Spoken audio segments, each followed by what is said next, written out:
Welcome, our fellow lovers of love, and thank you for joining us on yet another excursion through the stream of consciousness, down the river of tranquility, to fill the lake of life with love.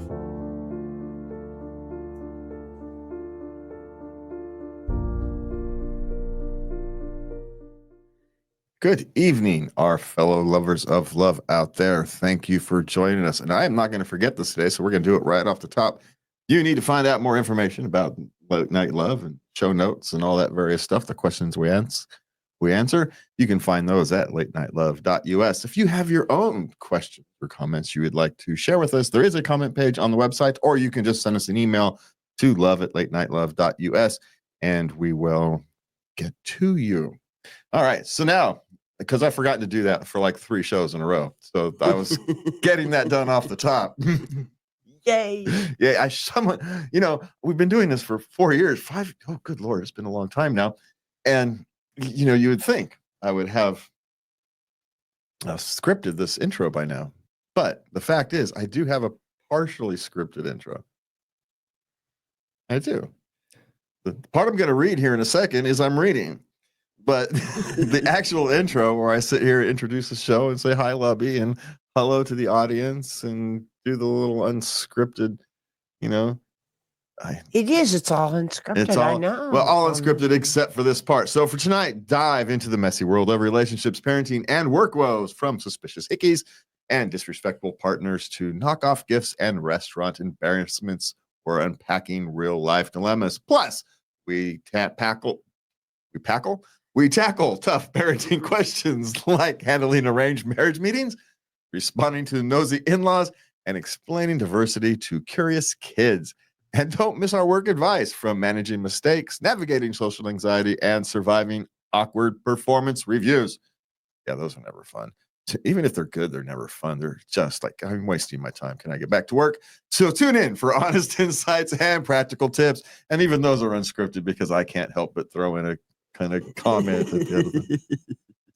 Hey, every thought comes with extra thoughts. What do you want from me? It happens. Okay, so I was perusing the waves of the internet this week, looking for a way for us to discuss our life questions.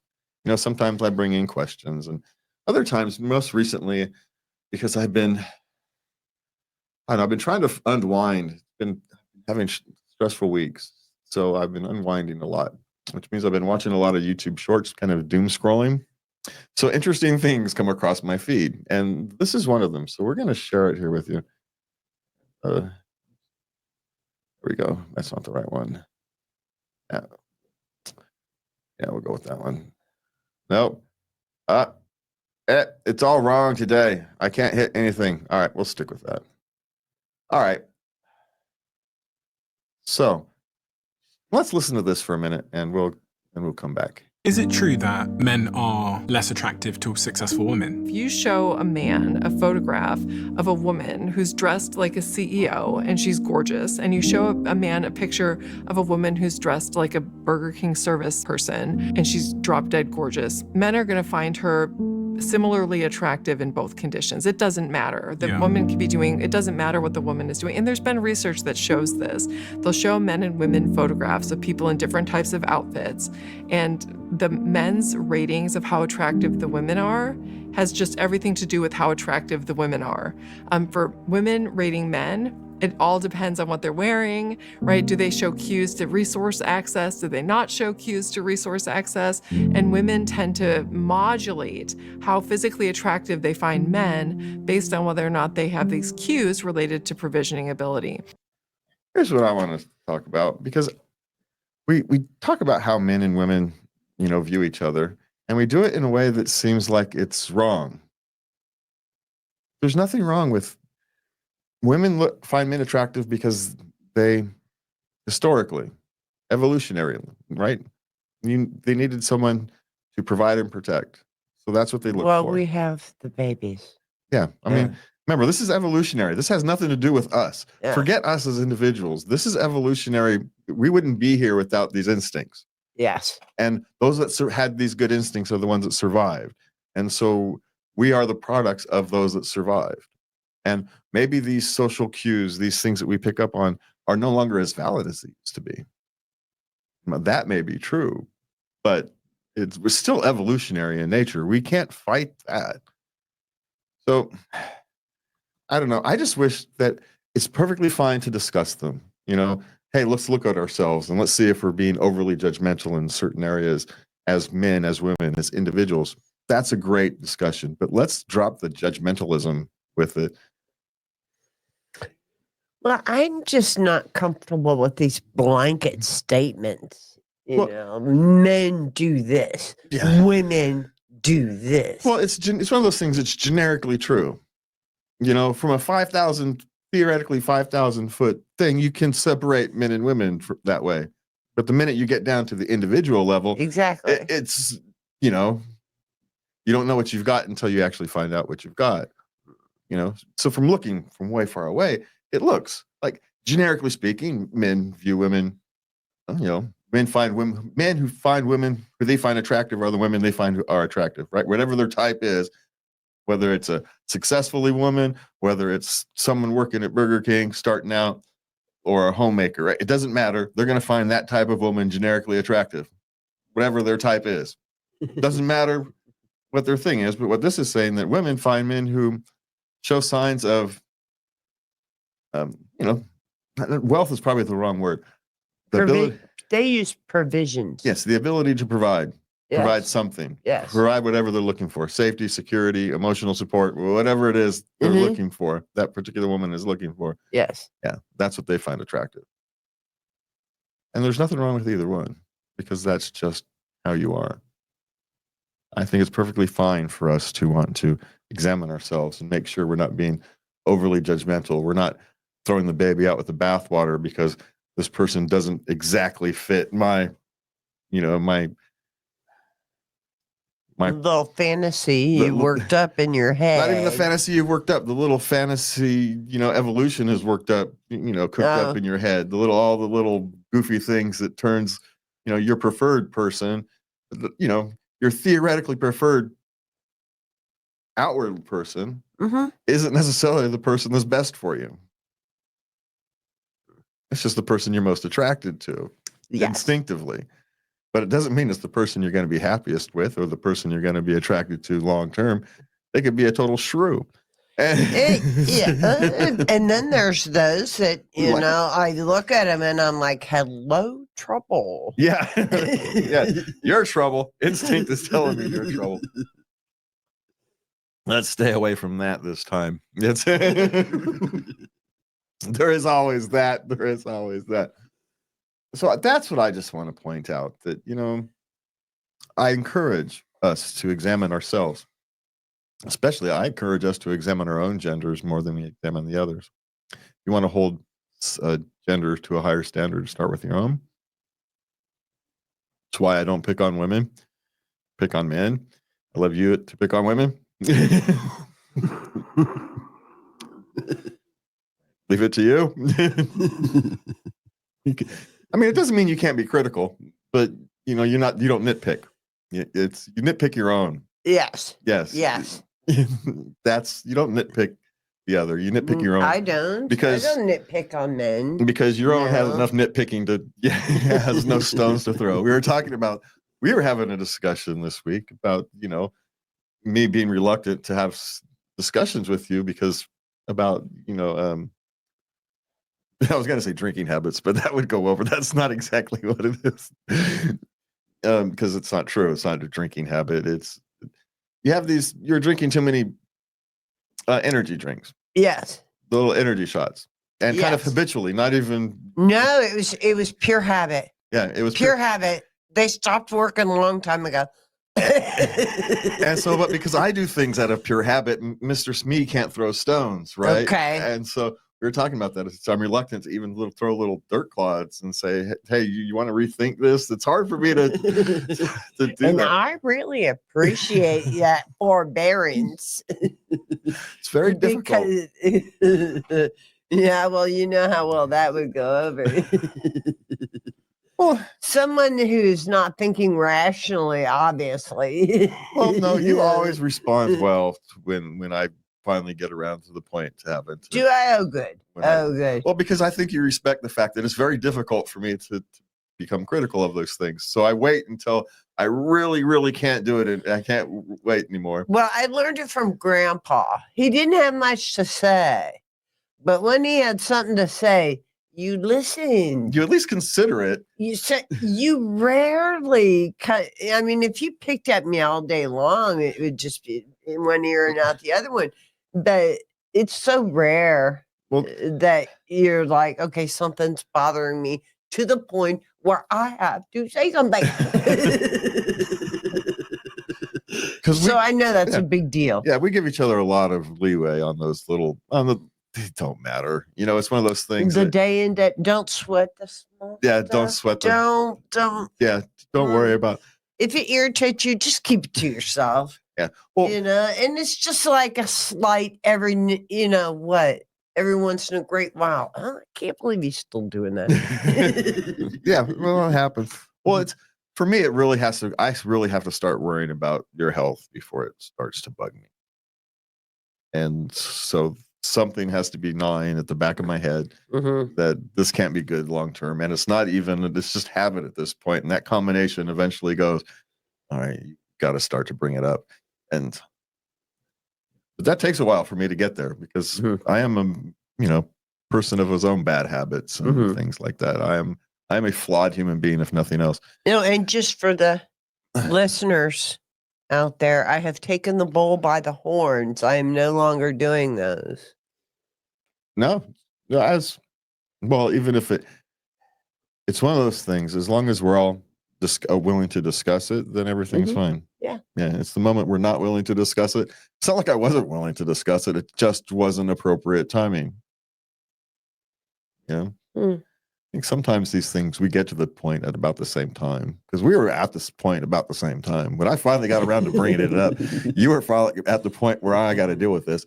And so we really didn't, there was no conflict there. Yeah. It just kind of happened at the same time. So we have a tendency to do that. I don't know how that works, but it just seems to work like that. I know. Aren't we special? Well, I think it's because we work on a relationship, even when it doesn't seem like it. We're both thinking about each other and how but yeah. Otherwise, it doesn't. Otherwise, there's no way it lines up like that. Yeah. So we're all contemplating the same things. We're viewing the world relatively the same. The same. We're seeing the same world, and we That's all I'm saying. I don't know how that happens. I love you too. We just work at it, I guess. Quietly, like work at it. So it works. I think about you all the time. All right. So we're going to move on to some relationship questions. Okay. So what do we starting with? First one. My wife returned from a work retreat with a hickey. She swears it's a bug bite, but I'm not convinced. I'm at a loss. How do I move forward? All right. Now they're 27, 28. To just because that actually matters. Yeah. You want to give everybody kind of a benefit of the doubt. But at 27, 28, you're young enough to be dumb, especially if you're drinking. Yeah. Yeah. And how far did it go? Who knows? Probably not far at all. I don't know.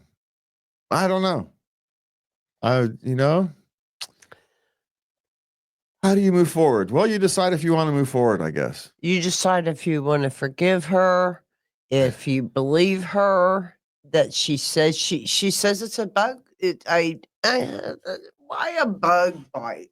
Why did she say bug bite? It's hard to believe. Yeah. Well, because the thing about a bug bite is you can actually see a bug bite. No, this has changed color. Yeah, but bug bites on her neck, it changed color. Well, bug bites change color, but yeah, it's more a bruise. But then if you say a bruise, that's the thing. It's what a tangled web we weave. I know.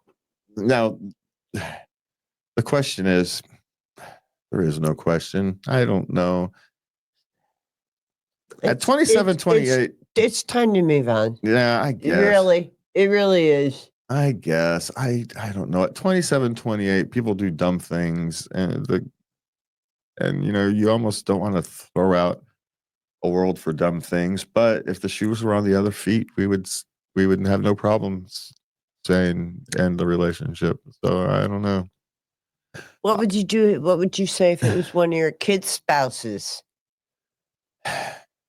One of my kids' spouses? I don't know. I'd let them work through it. I know, I would too.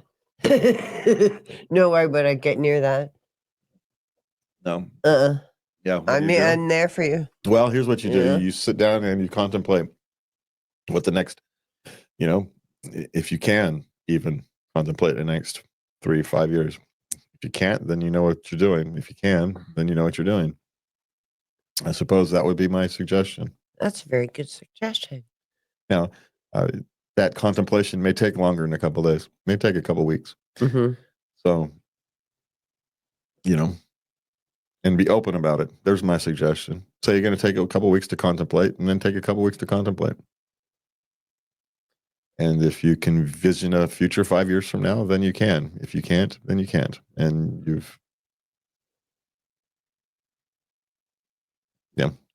And if you That's want a it, good one. and if you want to be doubly safe, talk to a lawyer first. Get everything squared away before she does. But that's only if. If that's how you're going to decide to go. Yeah. But Yeah. well, there's some point to it. If you think that's a possibility, you at least have a lawyer prepared that's going to be a possibility. But I don't know. Men generally don't. Women are the ones who run to lawyers. Men go second. It always seems to be that way. I know. When we're done, we're so done. Well, so are we, but we don't think of the next steps when we're done. Uh, Our first steps when we're done is we go find the boys and we go and blow off some steam and try to reset ourselves. Women's first thing is to plan for the future, and and so they go to it's just a different mindset. It's just there's nothing wrong with either one. I'm not being critical or yeah. of one. It's just the way. Yeah, Again, it goes yeah. back to the earlier discussion. There's reasons we have different priorities, and it's called evolution. And it may not always work well in the modern world, but it is what it is. Mm-hmm. And trying to pretend that it's not like that is stupid. So let's not.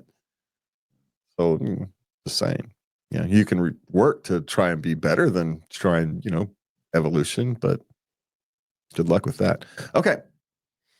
My girlfriend doesn't respect me and speaks with a male friend on Instagram. What are your thoughts? Well, okay, here's two things. A, if your girlfriend doesn't respect you, that's actually a different discussion than whether she speaks with, has a male friend on Instagram. And she's 19. Yeah. So. And he's 24. What are you doing, boy? Well, they're young and dumb. But if she doesn't respect you, that's a vastly different discussion, right? That's the one you worry about. She doesn't respect you. Having a male friend on Instagram, people have friends of the opposite sex. It just is. And you're all going to have to deal with it.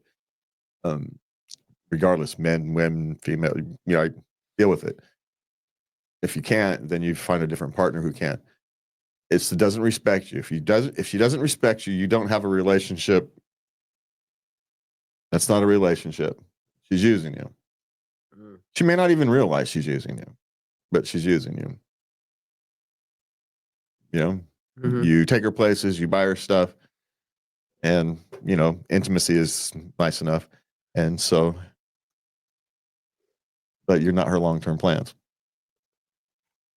And the lack of respect is her way of, well, I kind of told him. I hinted at it. It's a way of hinting that since you're not in their long-term plans.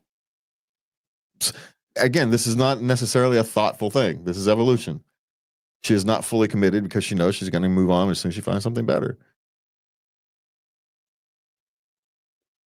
But she's not actively thinking that. But we can see that. You can see from that here. Yeah. See that from here. You can see that from here. Yeah. He can see it. He sees it. He's viewing it as disrespect. And what it is she's keeping her distance. Yes. Yeah, she is. Yeah. She's deliberately. Emotionally, she's not locked She's in. deliberately keeping her distance, and she's actually giving you enough warning signs that she can feel good enough about herself that he's choosing this. Again, she's not actively thinking that. It's, more primal than that. Mhm. So that lower brain function thing. She's taking care of herself. She's protecting herself. She's providing for herself. You don't have to go along, but that's what she's doing.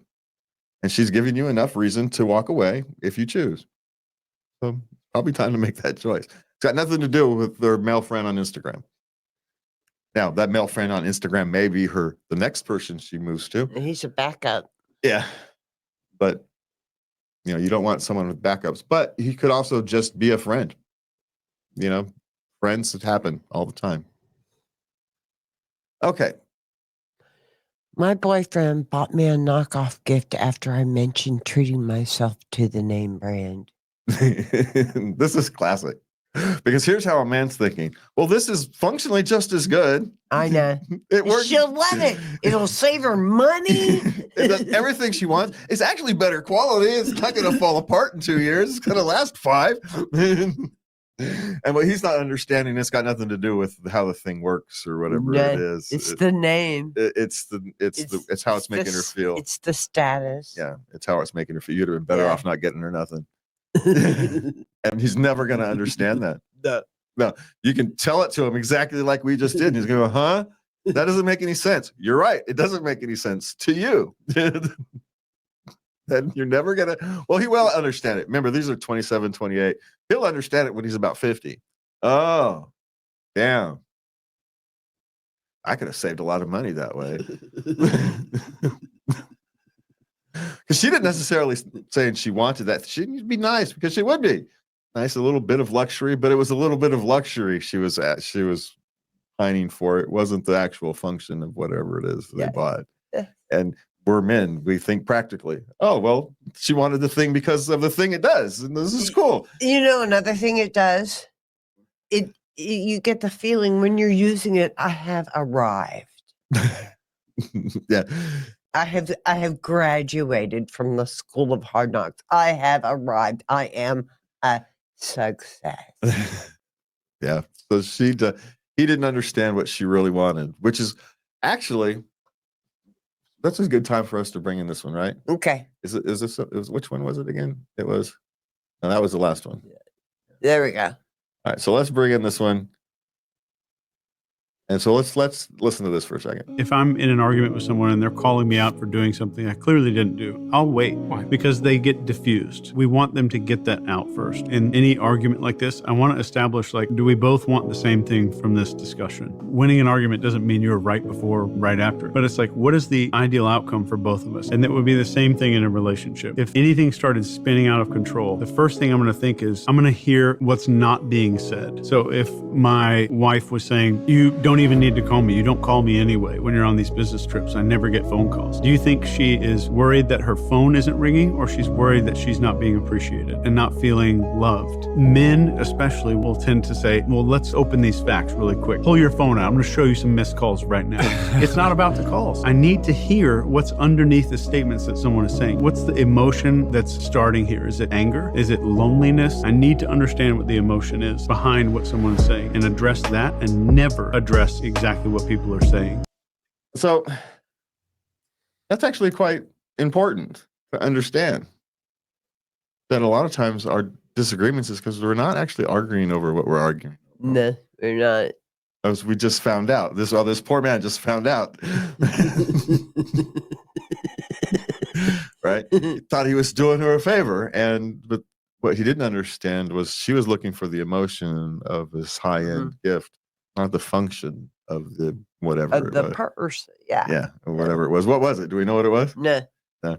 So yeah, it's got nothing to do. It was, what was important was the luxury and the feeling that luxury gave her. And what he thought is practical. So he didn't understand what she was really saying. What she really wanted was a bit of luxury in her life. And what he brought to the table was practicality. Which is, it's a classic. It's a classic. It took me until I was about 35 to really get that's what men do to show they love you. They do little practical things to improve your life. And if you don't pay attention, you miss it. Yeah, men will move the mountains for you in ways you didn't mean them to do. They will do things that you didn't actually mean for them to do to make your life better. The classic one is the guy who actually invented the telephone, everything needed for the telephone system, as not Alexander Graham Bell or that other guy, the two guys who fought over the patent. No, it was a guy 100 years ago who got tired of his wife yelling for him, so he built a phone system from in his house.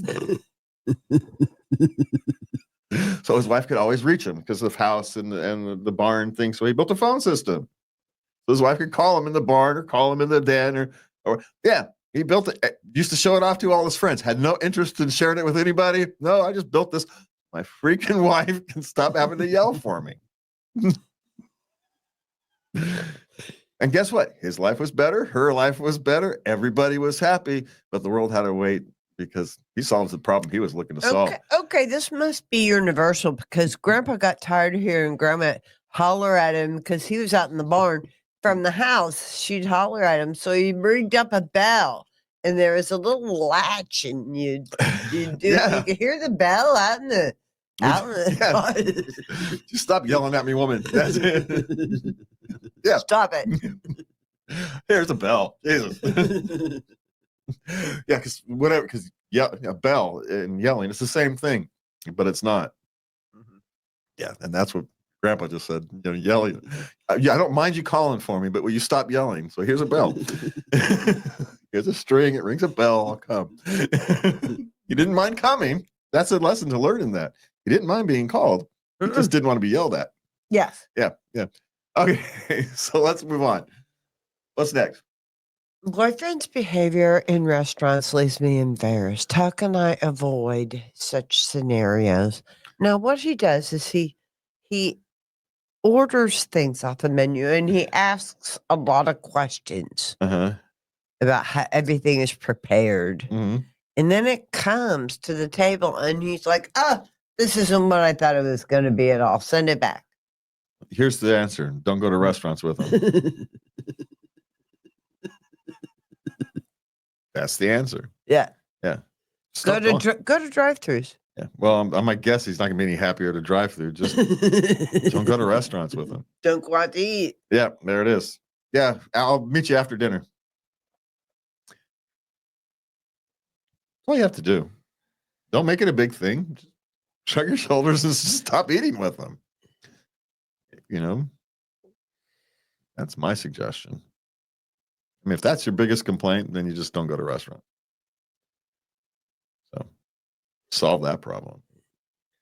Yeah, that's going to work. No, then we make him cook his own food. If he's so picky, then you cook your own food. You don't go out. If you're an overly picky eater, as such I am, you either order stuff that's really simple so you can eat it, or you don't go out.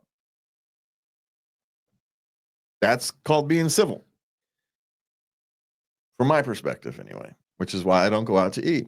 And especially the fancier the restaurant, the less likely I'm going to go because they don't have simple food. I don't want anything complicated because I have special reasons for it. But even still, even before I lost my taste food right, I still don't go to fancy restaurants because food's overly complicated and throws me crazy. I used to work at one, which is why I say this. Pretentious food. No, nothing worse than pretentious food. Even if it tastes good, there's just a bitter aftertaste to it that I can't stand.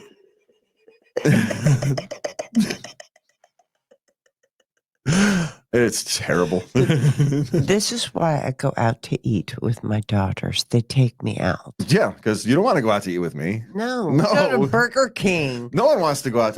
Wouldn't want to eat with me. And it's not that I mean, but I go with you when you go get food, and you buy me a vanilla shake. As long as I can have simple food, everything's fine. I tried to go get a cheese omelet. Remember, we tried to order a cheese omelet. I thought you were kidding when we first met. You had trouble with cheese omelet? What the hell are you talking about? Having trouble getting a cheese I said, omelet? okay, fine. Let's go get the one. So we went to a restaurant. I'd like a cheese omelet. No, we went to Denny's. Yeah. Went to a so they make omelets. I had to actually order a ham and cheese omelet without the ham Yes. to get a cheese omelet, and they screwed that up. They still put the ham in. But as I said, yeah, you can't just go get a simple cheese omelet anymore on these places, even at Denny's. Can't say it. So it's why I don't go out to eat. All I want is simple food. I eat like a toddler. It's how hard is it to feed an adult toddler? It's not that hard.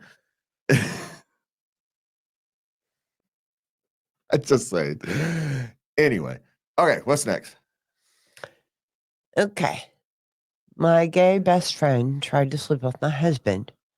How do I move on? You don't, sweetie. He's not your friend. Yeah, well, yeah, it's He's not your friend. He tried to sleep with your husband. Hello. Bye. yeah, would it be any different than if it was what would you do if it was your best female friend tried to sleep with your husband? What would you do then? And there's your answer. Right? And I'm hoping you wouldn't choose violence or anything like that. You just move on from them as a friend. You don't even need to do anything. You just move on. You just stop calling them. Yeah. Don't take their calls. And that one's an easy one. Yeah. Yeah. All right. What's next? My boyfriend got a birthday present from a coworker that he used to sleep with. Is this concerning? Probably not. I'm going to assume do you know what the present was? No. It was just an office gift type person. Yeah. No. They still have to work together. They still have to be polite. It's actually look, they're in their 30s. It's a good thing you can be civil with people you used to have relationships with. It's what adults do. Yeah. Okay. Yeah. You're no longer 20. Yeah. Sorry. Yeah. So this is fine. But again, as long as the nature of the gift was just the same type of gift you would give any other office coworker, that you're friendly with. There were no red flags. No red flags in the gift. She's just wearing it. Then no, there's no issue. I'd rather have someone who can be friendly with their past acquaintances than someone who can't. If every relationship is burnt in the past, there is a common factor in all that. Now, it could be you had a history of choosing badly because, you were a different person back then, or it could be you.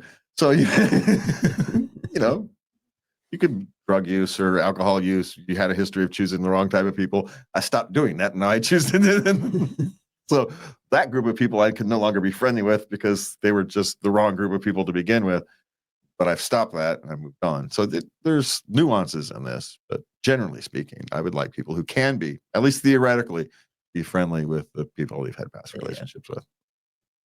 Everyone shouldn't be a disaster. Sometimes it should just be, it didn't work. Yeah.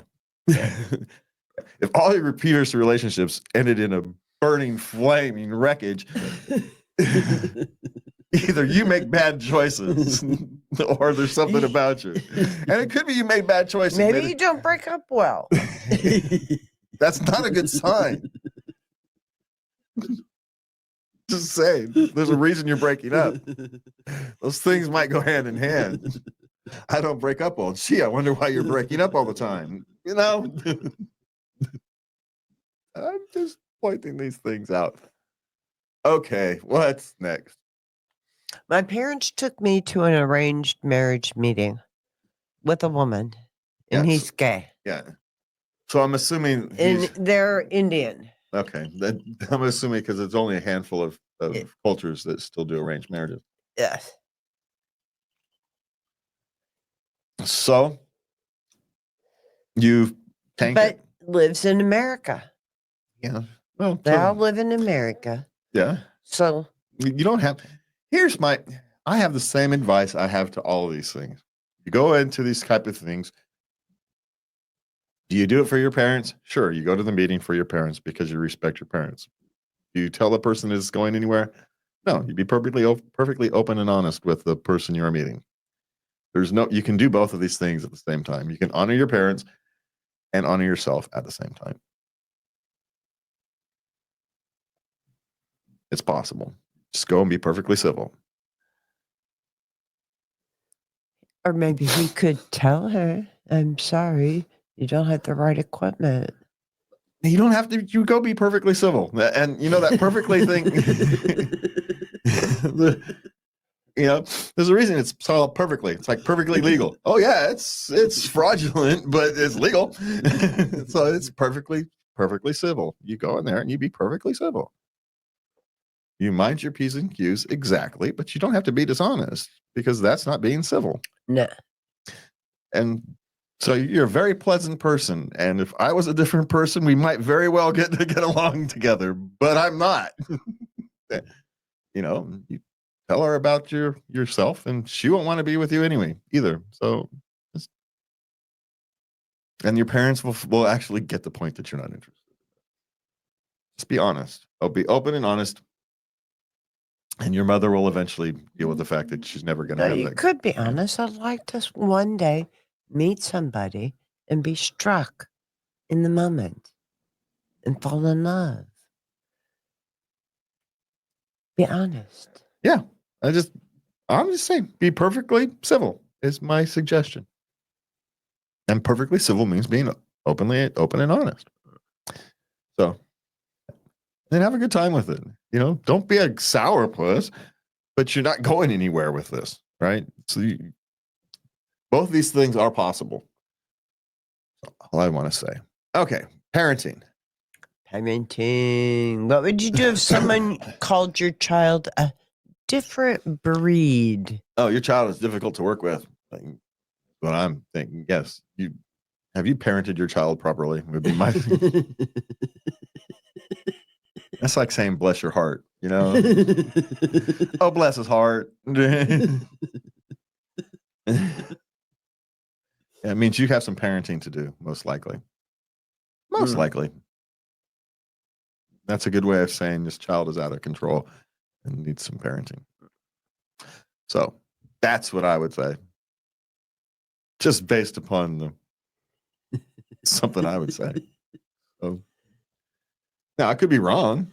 I used to have one friend, her preschooler would just run rampant. And I'm like, are you going to do something? And he's just a boy. Well, yeah, but He's just being a boy. yeah, And boy. she just let him just. But boys need boundaries. Trust me, I raised a bunch of them. Boys need boundaries. You can give them a wide set of boundaries, but they need boundaries. They don't function well without them. They need to know there's boundary. So, it'd be my suggestion. All children need to know the boundaries. Girls just tend to stay in them naturally. Boys will go off and beyond the sunset.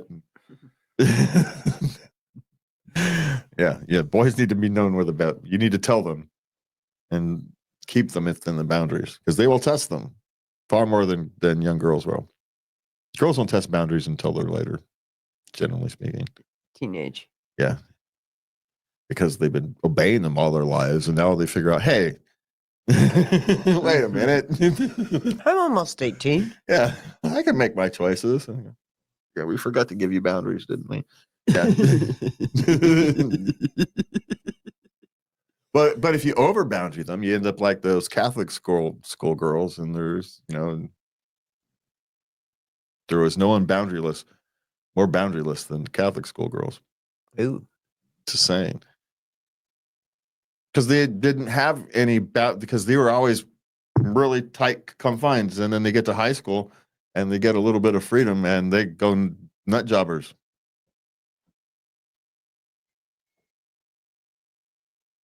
Just saying. Okay. What's next? My daughter occasionally wants to sleep by me.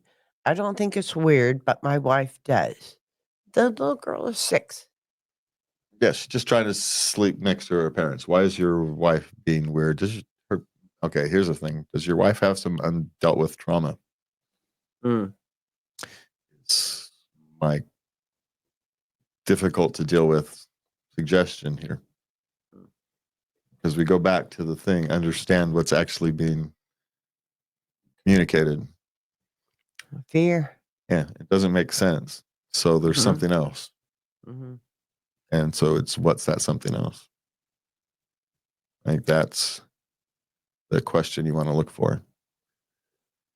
So what are you really afraid of? Is this perfectly normal for a 6-year-old girl to want to be close to her father? It's the most normal thing, daddy's little girls. This is literally a stereotype. So what's the real issue? Yeah. And so that's what you want to find out. Okay. What's her real issue? Because there is something else going on. Okay. What are we doing with baby teeth? What do you mean? We give money. Yeah. It's a fey trap. Fairies are trying to get people used to bartering off their body parts. Are any of us bartering off our body parts? I mean, we've been giving money to fairies. It's not a very good strategy if that's actually not very effective, if that's the plan. So, so nothing. Just you give your child. You know why you actually do it? You want the real psychological reason why we do this? It's so children aren't afraid of losing their teeth. They get a reward. It reduces the trauma. Yes, it does.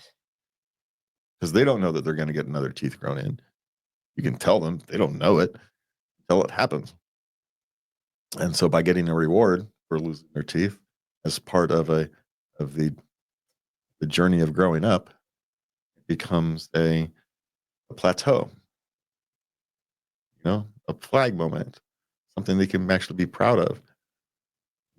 Stage of life they get to go through. They have succeeded. They have survived. And they get a token for that. It doesn't have to be a dollar bill. You can make it whatever culturally thing you want.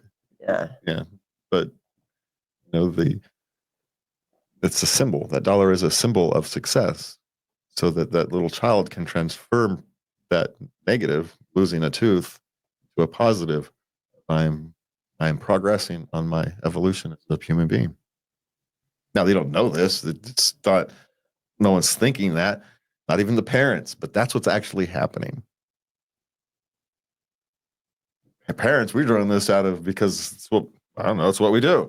We've been doing it for so long, we're not even thinking about why we do it anymore. But that's why we do it. That was figured out a long time ago, and now we just continue to do it. We don't have to think about it because it's successful, and because it's successful, we continue to do it. So give your child $1 and move on. I mean, it's inflation. You may want to find 5, but still. No, they get 2. They get ice cream. Yeah, $1 and some ice cream. There you go. All right. Okay. Patience is at 0% by dinner time. Any advice?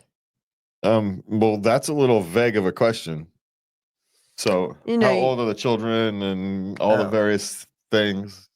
Well, because if there's really young toddlers and you've just got like 3 of them running around, yeah, your patience is going to get 0 by dinner time. Sorry, that's just the way life is. The only advice is you've succeeded every day because you've gotten to dinner time. It's a success. Take that as a success that it is. Run with that. Getting for the day. Yep. That's the stage of you've gotten past the different, because clearly dinner time is for you at some point is there's something to dinner time. There's a marker. That's a marker Maybe it's for something. Maybe it's when your husband gets home and he takes over half the, he takes over a chunk of the thing. You don't have to think about it so hard. Or you just have company in the misery, whatever it is, right? But this is a stage. This won't last forever. Just got to get through it. Eventually, those children will become a little older, a little more self-reliant. They'll be able to entertain themselves, be able to pick up after themselves. You can become more of a supervisor than the doer, and things will get better. That's my advice. I mean, I could talk to you about maybe better organizing your day and all that kind of stuff. But no, sometimes the best thing to do is just accept the chaos, accept that this is how it's going to be for a little while. And it doesn't matter if the living room doesn't get picked up every day. Every other day is fine. You know, some of these things, pick your battles better, might be a suggestion. But mostly, it's just accept it's how it's going to be for a little while. But it's a stage. It will get better. You'll get through it. We all do it. We've all done it. We've all been there. Where it's all you can do to keep yourself together, but yet somehow every day you keep yourself together. You do.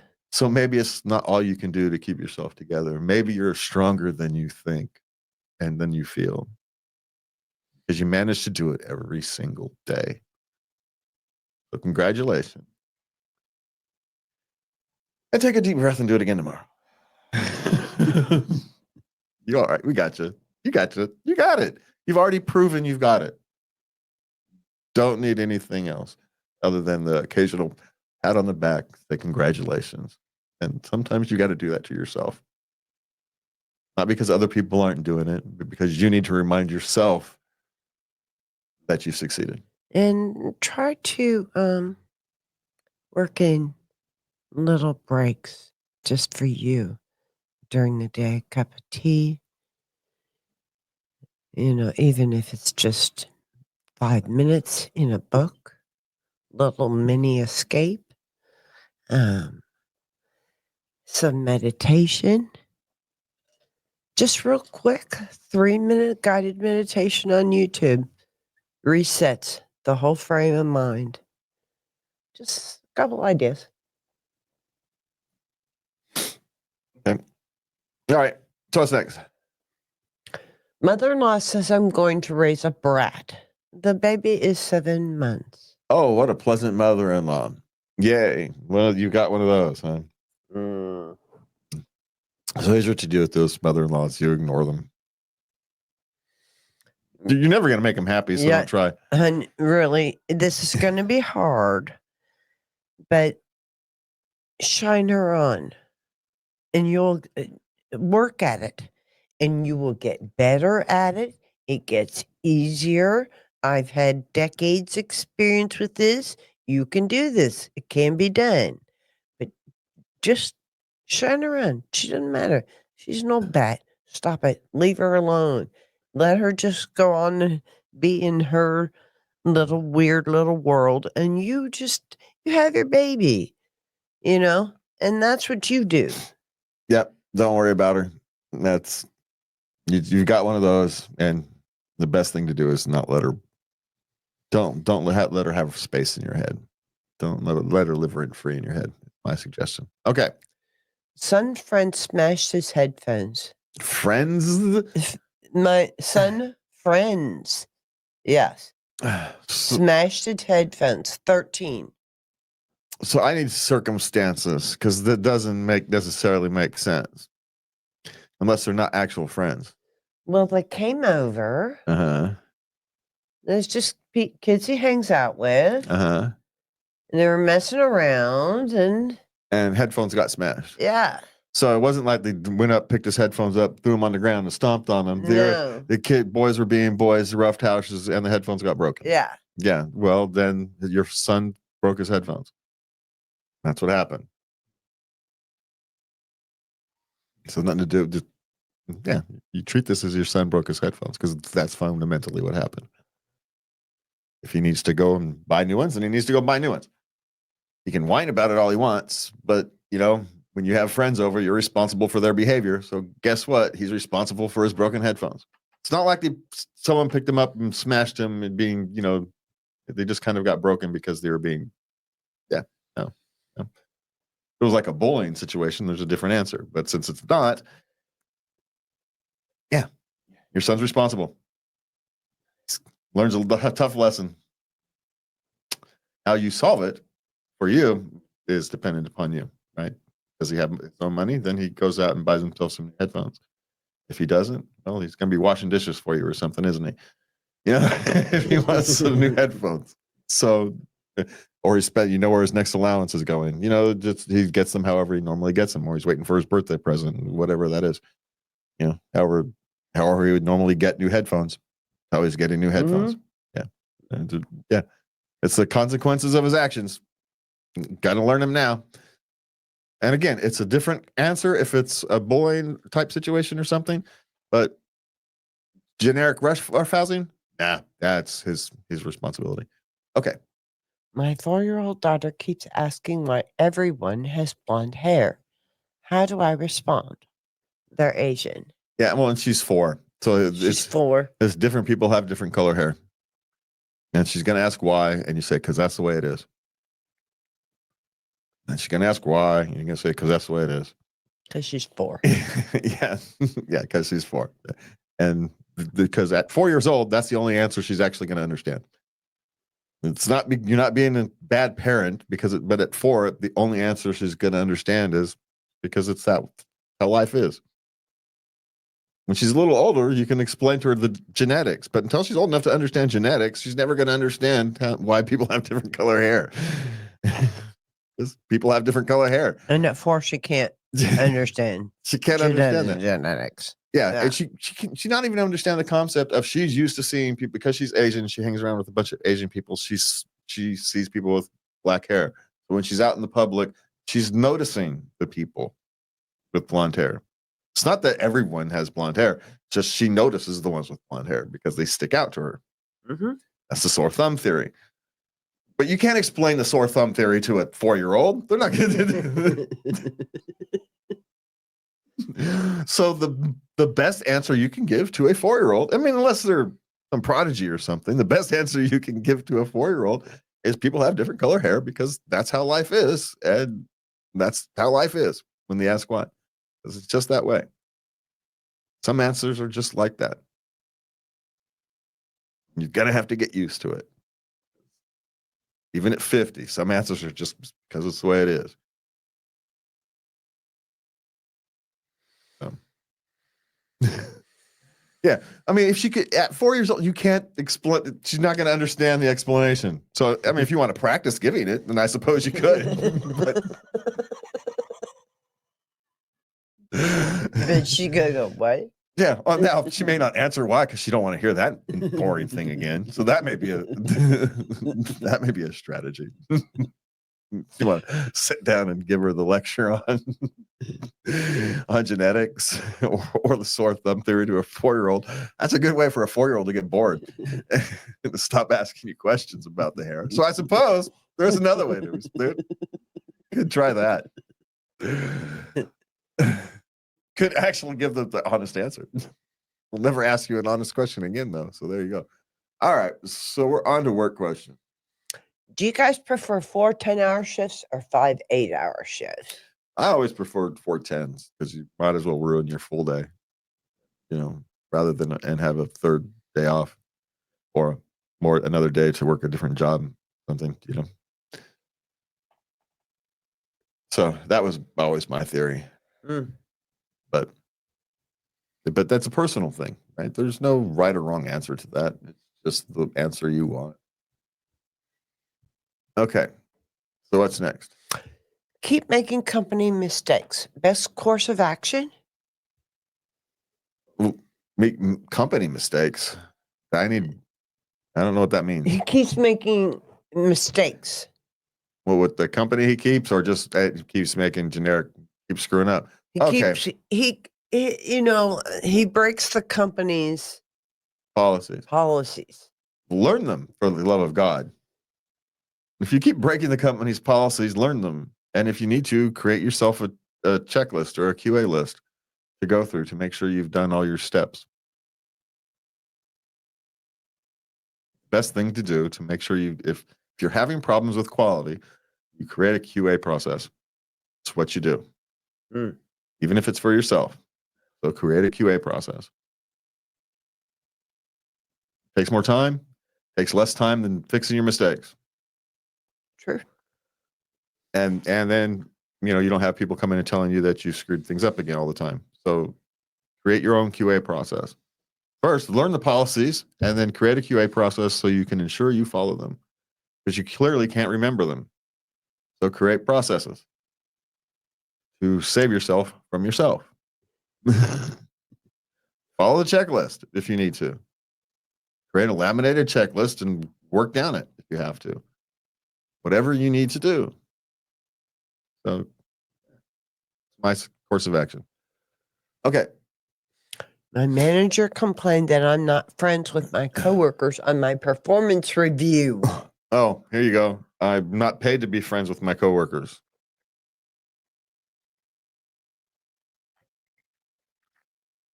I don't know what you want from me. Coworkers are coworkers, friends are friends. I don't mix the two. I do my job. Some places may want a friendlier work environment, and that's fine. That's their choice. But it's not for you. Mhm. So I wouldn't worry about it though. Yeah. Just say, okay, and move on. It's essentially when they say those kind of things, what that means is they're not looking for you as a manager because they don't find you as someone who can lead the team. But if you don't care about that, then you don't care about that. So move on. There you go. So just keep on doing your thing.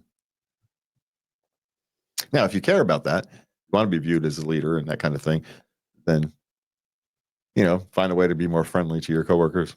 Say hello.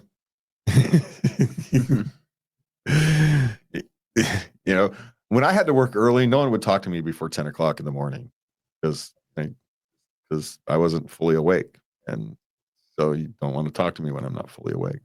I'm not going to hear all of your saying anyway. So you always said, so yeah, so it depends on what you want out of this. If you're perfectly happy just kind of marking time at your current job, then you ignore it. If you are looking to move up in the company, then you pay attention to it. So there's your answer. Okay. Supplemental certificates for someone with no degree? And what's your thing? What's your line of work? Oh, It really depends. I don't know. Well, generically speaking, there comes a point where your degrees matter less. As you have experience, your degrees and stuff matter less. Specific fields have specific requirements, to get pay increases or next grade levels or things like that. So if that's what you're talking about, then yeah, you go for them because it's the only way to your next grade level, next pay level or something. You have to follow through. Or to get us, increased bonus, you have to continue in education, blah, blah, blah, those kind of things. But for the most part, most jobs are performance related. If you can do the job, they don't care what your certificates are or not. They don't care if you go to college or not. Can you make me money? Is what most people care about. Or can you not cost me money, depending upon your job? If you're customer service, your job isn't to make them money. Your job is to not cost them money. If you're someone who's building houses or working on an assembly line or working in a warehouse, it's can you make me money? If you're a salesperson, it's can you make me money? And, being effective at those jobs is money. Are money makers. That's all people fundamentally care about. Even computer programmers, Google and Apple and all that, they've dropped the degree requirements because they finally realized that your programming degree is meaningless. They can teach you programming languages, but they can't teach you to think outside the box. So it's what you can do that matters, not outside of certain fields. And I don't know what field they're in. Like if you're in nursing or doctors, then you need certificates, but you also need your degrees. So maybe it's like a programming type of thing, and programmers don't generally care. At least good jobs. Those moderate jobs might look at because they don't know what they're doing, so they're using degrees and certificates as a screening process. Yeah. Okay. Boss won't let me take a sick day during my 2 weeks before my last day. Well, you don't even let you. You just take sick days. You call in, I'm sick, I'm not coming in. Yeah, but you should have used those before your last. You know, just from a strategic point of view, if you had known you were quitting, you should have used your sick days before those last 2 weeks, so you would have gotten that pay. I'm just saying. So, of course, he's not going to want you to take your sick day in your last 2 weeks, but yeah, those you just take. So you don't ask for approval, and what do you care? It's you're in your last 2 weeks. What's the worst that's going to happen? Is they're going to, tell you not to come back. Yeah. Yeah, that's the worst that's going to happen. That's, yeah, you'll be shorted. Yeah, so Yeah. what do you care? Yeah. Is my answer. Okay. What's a good job for someone with social anxiety? The job that triggers you personally less, and there's no specific job for that. You could say a nighttime janitor in an office building where you're essentially working by yourself all the time, but maybe being alone in an office building, even a small crew might freak you out because you're walking around in an office building. Office buildings make sounds when no one's there, right? Because it's big, winds, things move around. Those they're big. So yeah. So maybe if that triggers you, so your anxiety will be triggered by that. Social anxiety is not usually just isolated to social anxiety. It's usually general anxiety that social situations trigger. And so you probably have other anxiety triggers that you have not yet clearly identified because you've passed it off as your social anxiety. So, maybe you're good on the phone. Maybe you're good at answering phones, but not making phone calls. So you can work in some form of customer service. Maybe a delivery driver, over the road truck driver. So all you're dealing with is, warehouse workers and not dealing with public. You're dealing with a handful of people, one or two at a time. So you're not in social situations.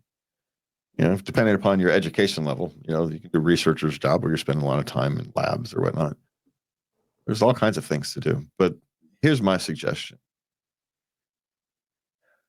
Focus on becoming more powerful than your anxiety. Don't let your anxiety limit you. You limit your anxiety. Become more powerful than that. Not a quick process.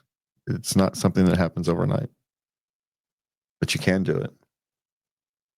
See, a lot of times people who have anxiety, and I can speak from this experience, we have a tendency to want the world to change for us. It's not going to happen. So we have to change ourselves. You're never going to get over your anxiety. It's not going to happen. But you can become stronger in the face of it. You can reach it to a point where things that used to overwhelm you become like ripples on the ocean. You're standing on the beach. Sure, you can feel them, but they're not going to knock you over anymore. And then at some point, you're barely going to notice them. Some days they'll be bigger than others, but you can become stronger. So that's what you work on. Work on yourself. Find out what you want to do. Find out what brings you motivation, natural motivation, and work towards that. But fundamentally, you just have to work on yourself. And there's no shortcuts to it. It's just find out, do a little more tomorrow than you did today. Push yourself a little bit each day. Some days it's going to be a bigger push than others. Some days you're going to have more success than others. Some days you're going to fail. But that's okay because that resets you for the next day. Now you have a lower bar. So you can start to get back to work. And next thing you find out is, 6 months later, you realize that even when you fail and that bar is low, you still step over it easy. It becomes much easier to get over those failures. I'm going to use air quotes there, failures, because they're not failures. Anything you can get back up from isn't a failure. Learning experience. So that's my suggestion. Work on yourself. Don't allow that anxiety disorder to continue to rule your life. It will always be with you. It will always be a partner. But it doesn't have to control you. You can be stronger than it. You can make it your friend instead of your enemy. You can. Trust me. Okay. Okay. Now we have, let's see. I messed up and went overtime at work again. Oh my God. So again, we're going back to figure out some way to create two-way sheets. Be more conscious in your job. I don't know what your job is, but it's taking longer than it should. Often because you're probably having to go back and fix mistakes, would be my guess. Mm-hmm. And so, you create yourself some checklists, become more organized. That's the only solution on these things. Figure out where you're failing. What is taking you more time than it should? Go to someone who's a success and ask them for tips. How do you organize yourself so be more efficient? It's okay to ask for help. You've got team members for a reason. Yeah. I mean, there's just all this work from home stuff again, but there's a reason that you want to work around people. And this is why. You're struggling. You want a team member you want to be able to turn to a team member and say, I need some help. Can you help me figure out what I'm doing wrong? You want someone to turn to. You need someone to turn to. We all need someone to turn to. Even if it's not to help me figure out what I'm doing wrong, can you just sit here so I can vent for a second? I don't need you to do anything. I just need you to listen to me vent, right? Sometimes you just need a sounding board. Sometimes you need someone to bounce ideas off of. Sometimes you need someone to tell you, you're doing it all wrong. You're all backwards. That's why you're screwing up all the time. You're starting in the middle. Yeah. Be more thoughtful on your process. Get all your stuff organized. Then you do your process, and you're just haphazardly trying to get through your day. Be more organized. You got to be my guess what someone will tell you. Spend a few minutes at the beginning of the day to get organized, so the rest of your day moves smoother. Absolutely. And that's what's probably is going to be the and take 5 minutes at the end of the day to set up for your morning. Yeah. Yeah. So be more ordered thinking. But my guess is, talk to the people around you. Find out what you're doing wrong. Because it's likely there's some part of your process that's not right. Maybe it's you're not taking enough time to. As always, I was talking to somebody about creating podcasting contents, and I was saying, when you're doing, they were talking about doing radio dramas, and I said, well, when you're doing something like that, an hour of planning says 3 hours post production. It's about a 1-to-3 ratio. Wow. When you're doing something that complicated. Uh-huh. So get your planning right, get all your pre-production right, and you'll save yourself a lot of hassle at the end.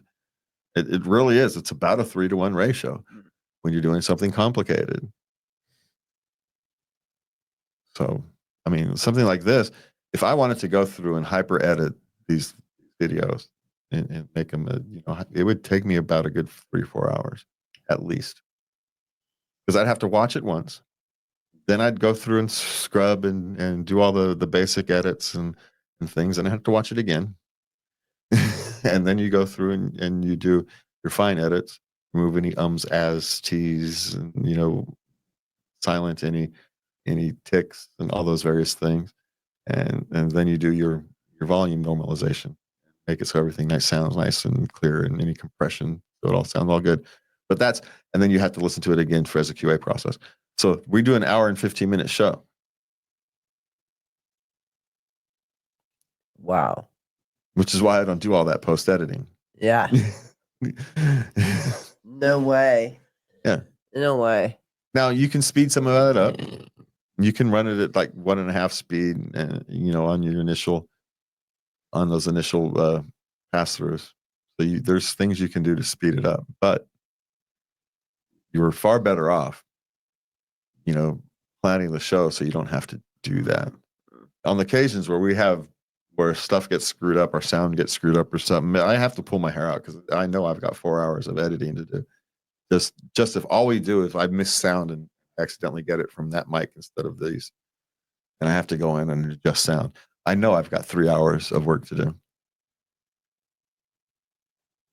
I had no idea. Of course not, because it's not your problem. But the point is, is you can solve that. I can solve not having 3 or 4 hours of editing by simply making sure my sound is proper, and my camera's set up, and I've checked all the lights. I can solve all those problems by making sure I go through the process and everything is set, or I can greatly reduce the risk of having issues to deal with. Same thing with a TV show. Right? We do the TV show. If everything goes right during production, we have nothing to do in editing but smooth out transitions, maybe volume level the sound. Off you go. Right? It's a done production. You're off when you're done. If it goes well. Mm-hmm. If not, if there's problems and I've got to reinsert segments and do all this, and fix sound issues, adjust, so I sound better rather than I sound like I'm in a hallway, and all these kind of various things. Then I've got for that half-hour TV show can take 3 hours, which is why we don't do those. Well, so which is why we spend a lot of time. Which is why I'm up till 2 a.m. the night before in pre-production planning, getting everything set so that doesn't happen. And then we still have stuff go wrong because we're public access over there, and everybody's a volunteer crew, and things go wrong. So it's part of its charm. Part of its charm. Well, and here's the thing that makes me feel better is I know an engineer who works over at one of the big TV stations in town, and same things go wrong over there all the time. So I thought, oh, so it's not just us. This is just how productions go. We have sillier mistakes because we're a all volunteer crew who only does this twice a month. And sometimes we're relearning things because we haven't done it in a while, and and they get to do the same thing every day. And so there is some difference, but we have goofy mistakes. But I always say, if you can come up with a goofier mistake than we've made, or if we come up with a new one, that's a good night, because it's hard. We've been at this as a group for 30 years. And so it's hard to come up with a new screw up at this stage. It is. It's hard to screw something up new at this point. We've probably done everything you can screw up. We screwed up everything screw upable. At least once. So yeah, we've had times where we forgot to turn mics on, and we've done that. Yeah, it happens. It happens. All kinds of stuff. All right, so we're on to our intimacy questions. Yes. Did we even ever answer that question? Messed up and worked overtime again? Yes, you did. No, I know we technically answered it, but did we ever give an actual answer? Was there an answer in that 4 or 5, 10 minutes of rambling, or whatever it was? I thought there was. All right. Well, hey, if someone could pull something, I mean, there's lots of good stuff in there. Don't get me wrong, but I don't think it was directly related to his question. I'm not entirely sure, but hey, we took up your time, so there you go. All right, so we're on to our intimacy question. Okay. My friends with benefits and I met, but he didn't feel like having sex. Yeah, we're not machines, Well, not once we're out of our, mid-20s. Mood can happen to men just as often, just as much as women. No, Mm-hmm. it's just as real. Just doesn't happen as often, I think. Okay. Yeah, but it does happen. Not in the mood that day. Don't take it personal. Nice suggestion. Maybe he wanted to spend some time with her. Well, maybe here's what he thought, that I'll get in the mood. It'll be all right. And then it just wasn't there. He had a long day. He's overly stressed. But yeah, all right, that'll be fun. And it just wasn't there. Yeah. So it's all right. I know it's frustrating, huh? Waiting all week. Waiting all the time for and then, yeah. can be frustrating, but the other person, human too. Yes. Yeah. Okay. Okay. My wife wants me to masturbate for her. Yeah. I don't know. Why. He's like, I'm gonna look like an idiot, and it'll happen, and Yeah. like maybe 10 minutes, and It's her, because some women like watching that kind of thing. Some women are just interested in to see what it and yeah. What are y'all doing? yeah. But of course, here's the thing: it's the observer thing. The observer is going to change the act. So you're not going to see what we do when we're alone because we're not going to do the same thing because you're watching and it's weird. And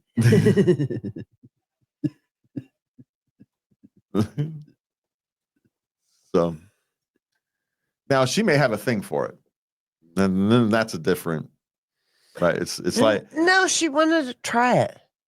She wants to try it. let's just try what? Sitting in a chair? Yeah. Oh, so she's Watching him. so do does this. okay. So here's another thing: is she kind of got a voyeuristic thing overall?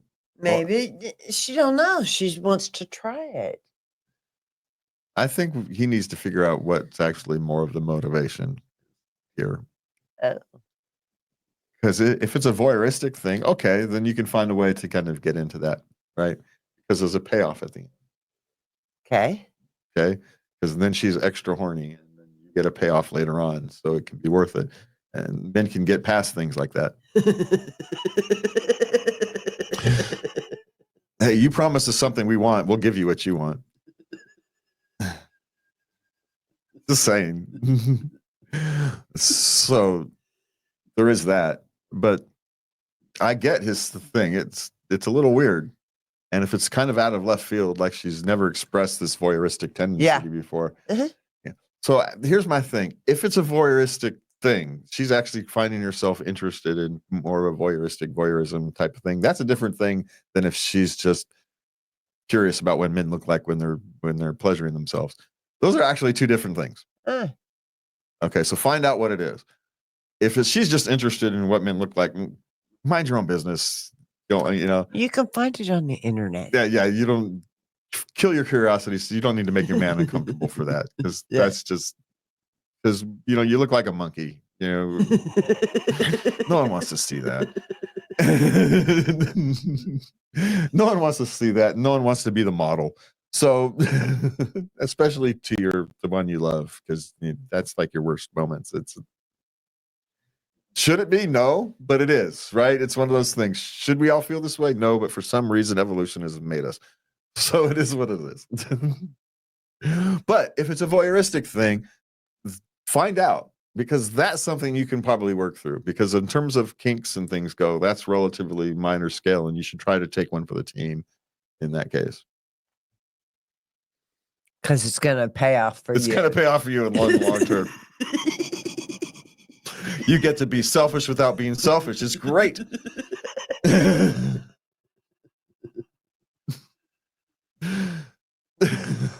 I'm just saying. So find out what it is, because those are two vastly different things. And if it's just weird, then no, she goes and minds her own business. But if it's her voyeuristic thing that she's working, give it a whirl, because there's a payoff. Yeah. Okay. Boyfriend of 4 years tested positive for chlamydia. Well, I'm pretty generic about, because getting STDs and whatnot is not all. Sex isn't always the. There's more than one ways to get it. But with that said, chlamydia is one of those that's pretty hard to get any other way. I mean, a lot of these things are pretty hard to get any other way, but because of circumstance, not because of the transferring process. But chlamydia is. Can't even think of other ways. That's skin to skin thing. Yeah, it is. Not even fluids, right? I don't know what, I thought it was fluids. Well, because if it's fluids, you can get it from all kinds of ways, right? Because fluids get everywhere, and diseases last. Isn't it bacteria? That's what I was thinking, but I think it's transferred skin to skin. Okay. Type thing. I don't know, but When you're button uglies. Yeah. Yeah. But I'm not positive. I'm sorry, you don't like that? Well, no, because well, there's we'll move on from that one. We're going to try to answer this question. Because there's lots of ways to get to transfer things that transfer through blood or saliva, right? There's without having to engage in intercourse. But I have yes, it's someone who got hepatitis B from how knows why. See, I have a very sympathy for those of us who get it other ways.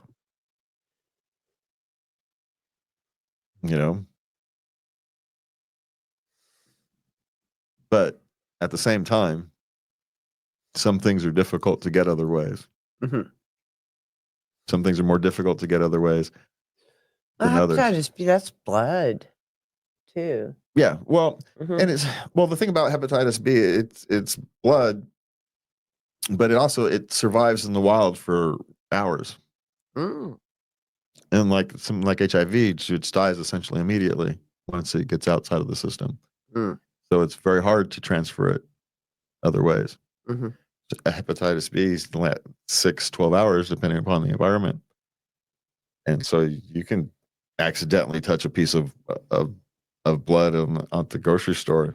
Next thing you know, you've got an infection, which was my suspected way of getting it, by the way. Mhm. But no one knows for sure. No? No. But so it's not impossible to get these things some other way. But at the same time, that one's pretty standard.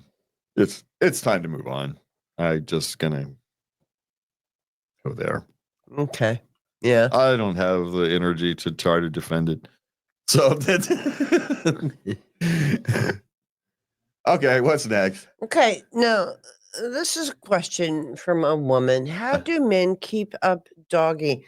I mean, you're physically, it takes a lot out of you, Well, doesn't it? It's a heck of a lot easier than like missionary or something. Is it? Oh yeah. And then how do you orgasm and you're standing? How do you remain standing? What? We don't forget how to stand. What are you talking about? Okay. No way could we. I can't imagine standing. We don't forget how to. It's not the same thing. Okay. And you trust me, you guys wouldn't fall over either. Okay. You're standing up, having it, or you wouldn't fall. The human body just wouldn't. You're not going to just fall over, and those things still work. Those subroutines that balance and things, they still generally work. You just don't have to. So why would they? No, it's easier. The reason we like doggies is because it's easier. Oh. Why we like it. Oh. It doesn't hurt our backs. Don't get exhausted. Yeah, fine. Oh. There, I just gave you the speaker. Now, we also like the view better, but that's a whole different discussion. But generally speaking, yeah. Okay. Interesting. It's easier. Yeah. All right. It's the easiest. It's the least physically demanding position for the most pleasure. I mean, the least physically demanding position is cowgirl thing, but because we don't have to do anything. But basically, because y'all are lazy. Yeah, but you guys get to be on the bottom all the time. What are you talking about, lazy? What do you call cowgirl? Lord, yeah, but how often do you guys do that? It's like a special thing. Come on now. Don't call us lazy. We'll take the lazy when we can get it, and we will take the easiest way possible, because we are mammals. But yeah, saying you guys don't get to throw stones on this one. Okay. I ended my engagement 2 months ago, and our sex got better. So they decided not to get married, but they stayed together. okay. And the sex got better. Those things aren't necessarily related. Okay. I mean, you could argue that, maybe there was some stress related with the pending nuptials and the planning and all that kind of stuff. Stress. And I hadn't got that far.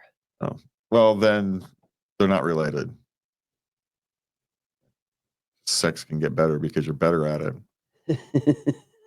Sorry. Practice makes perfect, all that kind of thing. Yeah. Yeah.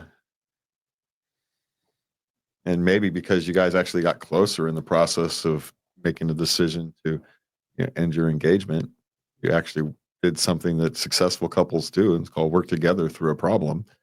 And you actually got closer because of it, and that closeness has bred better. And I wouldn't necessarily rule that out, but if I had to take the roll of the dice and and put my money down on which one, they're just better at it. My suggestion. Those other things are possible, but my guess is just better at it now.